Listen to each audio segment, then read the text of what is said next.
주님께서 여러분과 함께 또한 사제의 영과 함께 요한이 전한 거룩한 복음입니다. 주님 영광 받으소서. 그날 곧 주간 첫날 저녁이 되자 제자들은 유다인들이 두려워 문을 모두 잠가 놓고 있었다. 그런데 예수님께서 오시어 가운데에 서시며 평화가 너희와 함께 하고 그들에게 말씀하셨다. 이렇게 말씀하시고 나서 당신의 두 손과 옆구리를 그들에게 보여주셨다. 제자들은 주님을 뵙고 기뻐하였다. 예수님께서 다시 그들에게 이르셨다. 평화가 너희와 함께. 아버지께서 나를 보내신 것처럼 나도 너희를 보낸다.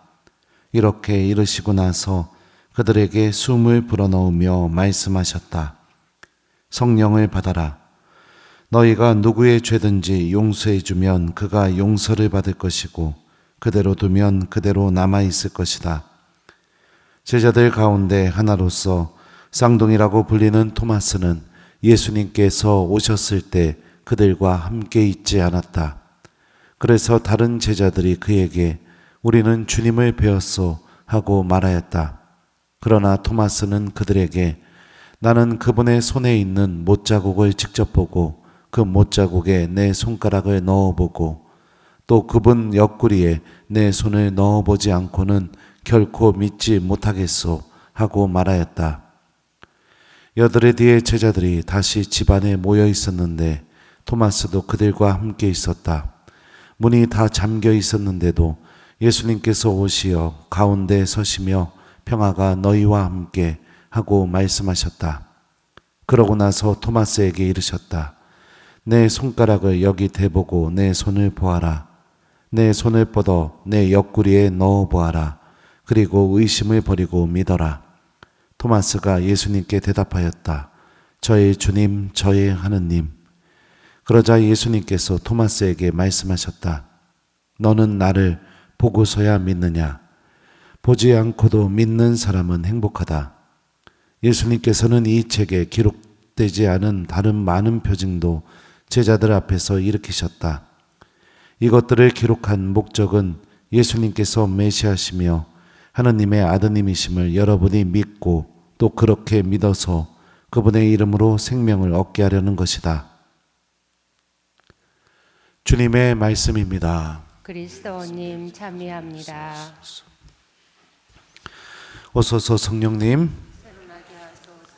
저희 주님, 저희 하느님, 안녕하세요. 예, 오늘 복음을 보면 토마스는 예수님이 발현했을 때, 나타나셨을 때 그 자리에 있지가 않았었습니다. 그래서 제자들이 토마스에게 우리는 주님을 배웠소 라고 이렇게 말하니까 어떻게 말하냐면 나는 그분의 손에 있는 못자국을 직접 보고 그 못자국에 내 손가락을 넣어보고 또 그분 옆구리에 내 손을 넣어보지 않고는 결코 믿지 못하겠소 라고 이렇게 말합니다.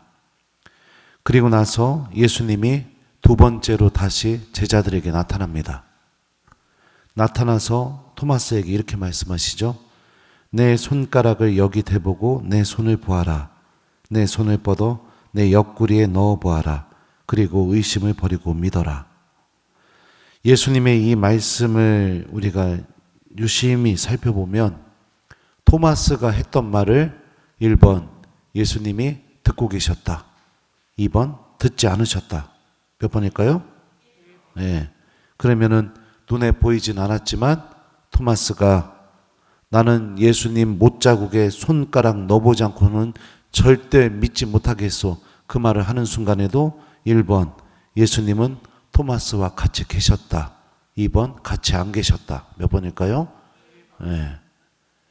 주님께서 토마스를 떠나신 적이 없습니다. 그리고 두 번째 발현은 누구를 위한 발현이었냐면 믿지 못하겠다고 이야기하는 토마스를 위한 발현이었어요. 예수님의 마음은 누구 하나 당신에게서 떨어져 나가는 것을 절대로 허락하지 않으신다는 겁니다.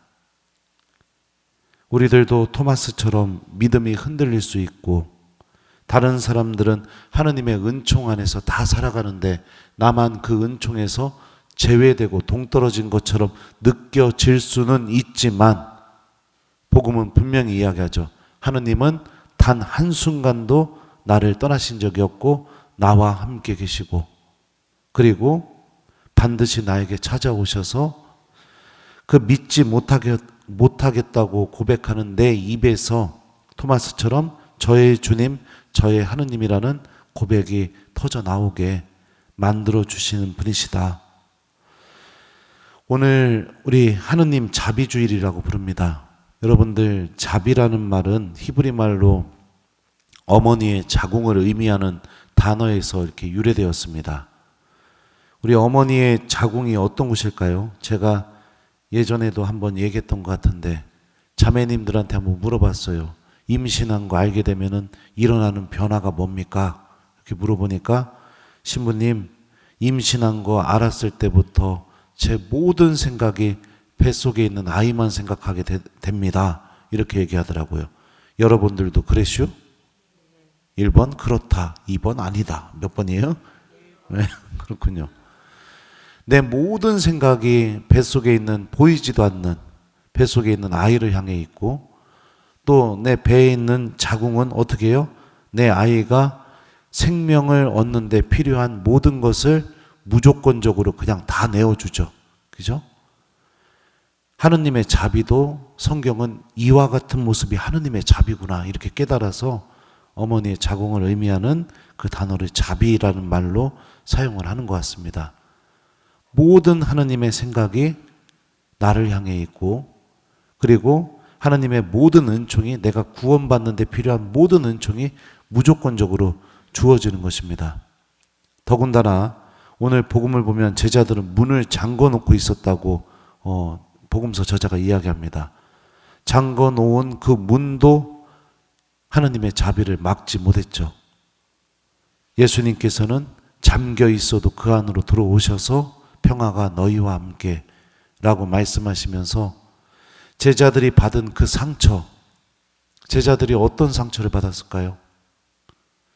예수님 버렸잖아요. 배반했잖아요. 믿음을 지키지 못했잖아요. 가장 필요한 순간에 힘이 되어주지 못했잖아요. 그 상처가 있음에도 불구하고 주님께서는 그들의 마음에 평화를 이야기하십니다. 그리고 그들이 갖고 있는 상처가 예수님과의 만남을 통해 어떻게 바뀌게 되었을까요? 아마도 이랬을 것 같아요. 나는 예수님 버리고 도망간 사람이야. 그런데 그럼에도 불구하고 그 예수님이 나에게 찾아오셨어. 그럼에도 불구하고 그 예수님이 나를 잊지 않으셨어. 그럼에도 불구하고 그 예수님이 나와 함께 계셨어. 순환 전에 갖고 있었던 그 상처가 갖고 있던 힘이 죄자들을 좌절시키고 하느님으로부터 벌받게 된다고 생각하게 만들고 나 같은 사람은 예수님과 함께 있을 자격조차 없다고 그렇게 느껴지는 그 힘을 뿜어냈다면 부활하신 예수님과의 만남을 통해서 그 상처는 그대로 있죠. 왜냐하면 예수님을 내가 버리고 배반했던 사실은 절대로 지워지지 않으니까요. 여러분들 상처는 절대 없어지지 않습니다. 근데 제자들이 부활하신 예수님과의 만남을 통해서 무엇이 바뀌게 되냐? 상처가 갖고 있는 힘이 바뀌어버리게 되는 겁니다. 나를 좌절시켰던 그 힘을 내뿜는 상처가 내가 이런 짓을 저질렀음에도 불구하고 나를 버리지 않고 나를 기억하시고 나에게 찾아오시고 나에게 평화를 이야기하시고 나에게 성령을 불어넣어 주시고 나를 새롭게 다시 만들어 주시고 나를 사랑하시는 그 예수님을 내가 체험하고 만날 수 있는 그 은총의 표지로 바뀌게 된 거죠. 내가 이런 사람임에도 불구하고 하나님이 예수님이 나를 버리지 않으셨다. 이것을 드러내는 은총의 표지로 바뀌게 된 거죠. 그리고 그 상처 한가운데서 토마스처럼 저의 주님, 저의 하느님이라는 이 고백이 터져나오게 되죠. 신약 성경에서 여러분들 신약 성경이 아니라 예수님한테 처음으로 하느님이라고 고백한 사람이 누구냐면 토마스입니다. 아무도 예수님한테 하느님이라고 고백한 적이 없어요. 물론 베드로가 비슷한 고백을 했죠. 하느님의 아드님. 하지만 예수님을 향해서 하느님이라고 고백한 사람은 토마스가 처음이죠. 못 믿겠다고 하는 그 입에서 예수님 버린 상처, 그리고 제자들은 다 봤는데 나는 못 보니까 거기서 또 얻어지는 그 상처, 그 속에서 예수님은 하느님이라고 고백하는 그 엄청난 신앙 고백의 주인공이 되게 만들어 주셨죠. 주님은 우리를 절대 잊지 않습니다. 단 한순간도 잊어본 적이 없습니다. 여러분들 이사야 예언서의 말씀에 의하면 손바닥에다가 우리 이름 적어놨다고 하느님이 그렇게까지 말씀하셔요. 손바닥에 적어놓은 건 뭐예요? 안 잊어버리려고 적어놓는 거잖아요. 기억되고 있고 우리가 구원받는 데 필요한 모든 은총을 주님께서는 반드시 베풀어 줄 겁니다. 근데 한 가지 여러분들 중요한 사실이 있습니다. 토마스가 부활하신 예수님을 처음에 만나지 못했던 이유가 뭘까요? 제자들과 함께 있지 않았기 때문입니다. 그리고 부활하신 예수님을 다시 만나게 됐을 때 토마스는 누구랑 같이 있었을까요? 제자들과 같이 있었습니다. 부활하신 예수님을 만나는 길은 교회 공동체 안에서만 체험될 수 있다는 거예요. 나 혼자 기도하고 나 혼자 미사 드리고 그리고 아무것도 하지 않는 신앙생활. 물론 그런 사람들과도 예수님께서 함께 계시지만 그 신앙생활은 부활하신 예수님을 절대로 체험할 수 없습니다. 함께 기도하고 비록 내 옆에 있는 형제 자매들이 죄인들처럼 느껴지고 상처밖에 주지 않는 그런 사람일지라 하더라도 예수님은 거기에 계시니까 함께 기도하고 함께 미사드리고 함께 봉사하고 함께 우리가 서로 사랑을 실천하게 될 때 바로 그 자리에서 부활하신 예수님을 만날 수 있다는 겁니다. 가정 안에서도 마찬가지예요. 그래서 가족들이 함께 기도하는 게 너무너무 중요합니다. 주님께서 또 이렇게 말씀하시죠. 성령을 받아라. 너희가 누구의 죄든지 용서해 주면 그가 용서를 받을 것이고 그대로 두면 그대로 남아있을 것이다. 상처받은 공동체인 제자들에게 예수님께서는 성령의 도우심과 함께 용서하는 삶을 살으라고 말씀하고 계십니다. 왜냐하면 우리는 용서를 통해서 하나님의 자비를 체험하기 때문입니다. 그리고 하나님은 우리가 하나님한테 자비만 얻는 이기적인 신앙인이 아니라 성령의 도움과 함께 우리들도 이웃들을 용서해 주면서 하나님 자비의 표징이 되기를 하나님께서 바라고 계시죠. 그러니 여러분들 마음을 열고 이웃의 결점을 용서해 주면서 이웃이 갖고 있는 그 상처, 또 내가 이웃 때문에 겪게 된 그 상처가 은총의 표지로 분명히 바뀔 수 있도록 주님께서 우리에게 말씀하신 이 용서하는 삶을 절대로 중단하지 않았으면 좋겠습니다. 그리고 아무리 절망적이라 하더라도 예수님께서 반드시 나에게 찾아오시고 내 마음속에 들어오시고 그리고 오늘 복음에서 제자들에게 하셨던 것처럼 나에게 평화와 구원을 받는데 필요한 모든 은총을 주신다는 것을 기억하십시오. 가장 절망적인 순간에 나 같은 사람은 절대로 용서받지 못할 거야. 이런 생각이 드는 순간에도 주님은 절대 버리지 않습니다. 마음을 열고 나를 당신 자비로 대해주시는 그 예수님을 우리 모두 만났으면 좋겠습니다. 네, 유튜브 보다 보니까 성가 듣다 보니까 오늘 복음하고 참 비슷한 성가가 있는 것 같아서 찾아보니까 여기 성가책이 있더라고요. 한번 불러줄까 하는데 주 내 맘에 들어가시려 하네 너 왜 모시지 않는가 이 세상에 무엇이 막으리요 왜 주께 대답하나 전에도 항상 기다리셨고 또 지금도 기다리네 너 마음의 문 열기 원하시며 문 앞에 서 계시네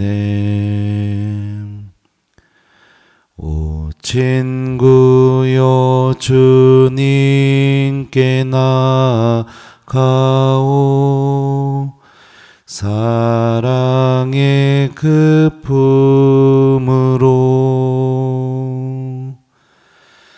주 내 맘에 모시면 근심 없고 모든 것 해결되리 전에도 항상 기다리셨고 또 지금도 기다리네 너 마음의 문 열기 원하시네 문 앞에 서 계시네 기도 좀 하세요 본당 신부님 성가 좀 잘 부르라고 예수님은 여러분들 우리 마음의 문 앞에 서 계시고 들어오시기를 바라신다는 이 성가 집에 가면서 한번 아시는 분들 다시 한번 속으로 부르면서 가보시면 좋을 것 같아요. 하느님 자비에서 여러분들 예외된 사람 아무도 없어요. 아무도 없습니다. 그리고 하느님의 자비는 우리들의 상처를 은총의 표지로 바꾸어 줄 수 있는 힘이 있습니다.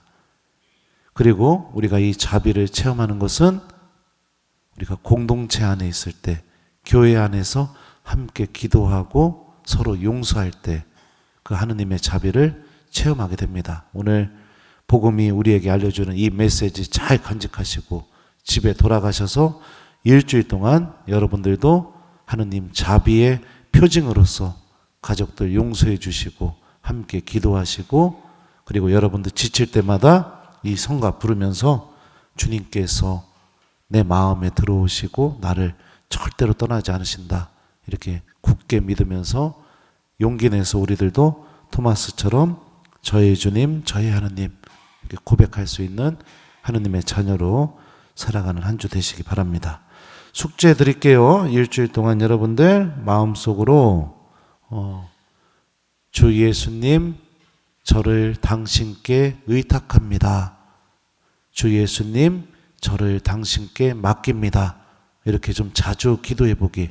이게 자비의 예수님께 내가 나의 모든 것을 봉헌하고 또 의지하는 그런 기도거든요. 그래서 다 같이 해볼까요? 주 예수님, 예, 저를 당신의 자비에 의탁합니다. 그래요. 일주일 동안 이거 좀 자주 좀 기도해 보는 거 숙제로 드리도록 하겠습니다. 저의 주님, 저의 하느님, 아멘.